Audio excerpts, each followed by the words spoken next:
అందరికీ నమస్కారాలు. ఆదిత్య హృదయ శ్లోకాలు 32. నిన్నటితో 20 శ్లోకాలు పూర్తి చేసుకున్నాం కదా అండి.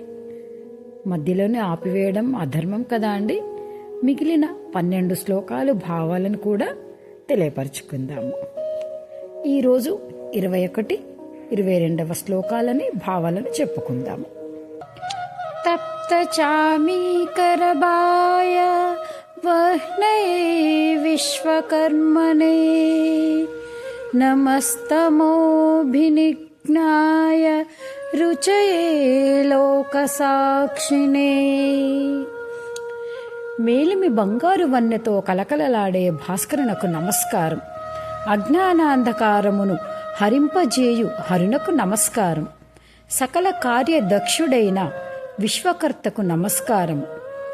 బహిరంగతర అంధకారములు ఛేదించి కాంతిని ప్రసరింపజేసే జ్యోతి స్వరూపునకు నమస్కారం. కర్మసాక్షికి లోకసాక్షికి నమస్కారం. 22వ శ్లోకం. నాశయత్యేష వైభూతం తదేవ సృజతి ప్రభుః పాయత్యేష తపత్యేష వర్షత్యేష గభస్తిభిః.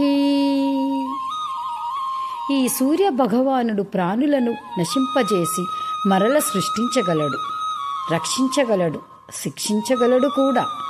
తన వేడి కిరణములతో మార్చివేయగలడు, చల్లని వర్షము కురిపించగలడు.